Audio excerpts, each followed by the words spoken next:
hello viewers আপোনালোক সকললৈ ধন্যবাদ জনাই আজি আপোনালোকৰ ওচৰত লৈ আহিছো এয়া বিহু আহি আছে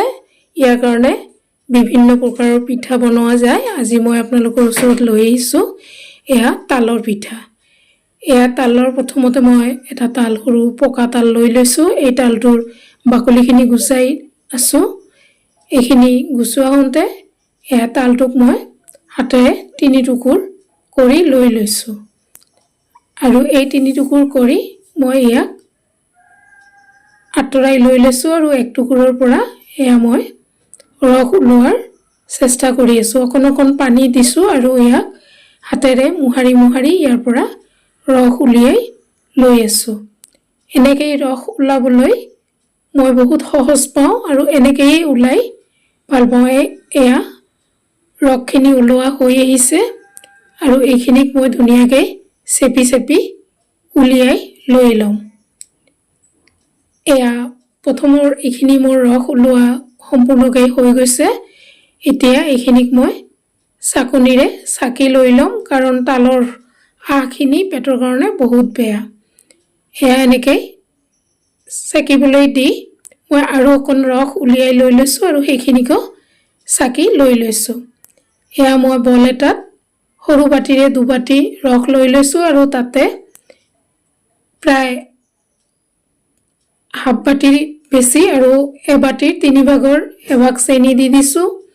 হাফ চামুচ নিমখ দি দিছো আৰু কলা জিৰা এক চামুচ দি দিছো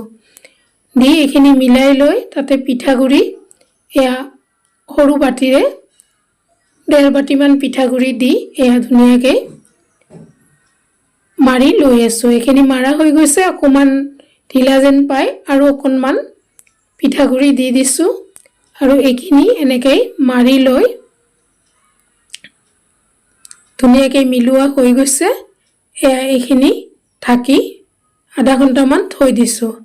আধা ঘণ্টা পিছত আৰু এবাৰ ইয়াক লৰাই লৈছো আৰু ইয়াৰ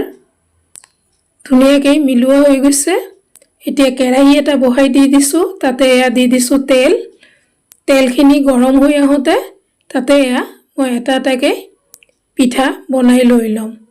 ইয়াক আমি মালপোৱা বুলিও ক'ব পাৰো আৰু ই যথেষ্ট সফট হয় আৰু ই এসপ্তাহলৈকে কোমল হৈয়ে থাকে এয়া প্ৰথমটো চাকি ধুনীয়াকৈ ফুলি উঠিছে এনেকৈ মই গোটেইখিনি লাহে লাহে বনাই লৈ লম এইটো হৈ গৈছে এতিয়া এইটো অকমান আতৰাই দি সাইডত আৰু এটা দি দিম এটো দি দিছো আৰু এটো মই উঠাই লৈ লৈছো আৰু সব দ্বিতীয়খন পিঠাও কি ধুনীয়াকৈ ফুলি উঠিছে আৰু অকনো ইয়াত একো ধৰণৰ বেয়া হোৱা নাই আৰু এনেকৈ পিঠা বনালে আমি কেইদিনমান থৈ খাব পাৰো আৰু কেতিয়াবা পিঠা টান হলেও এয়া সফট কৰিবৰ কাৰণে আপোনালোকে ধুনীয়া এটা পদ্ধতি আছে এটো হৈছে এটা বাসনৰ ওপৰত কাপোৰ বান্ধি দি তাতে পানী উতলাই সেই পিঠাখিনিক অকমান সময় গৰম কৰি লব একদম পিঠা নতুন হোৱা যেন হ'ব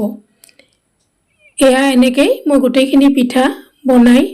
লৈ লৈছো আৰু এয়া কি ধুনীয়া হৈ গৈছে সফট আৰু কোমল আপোনালোক সকলোলৈ ধন্যবাদ জনাই আজিলৈ ইয়াতে সামৰিছো ধন্যবাদ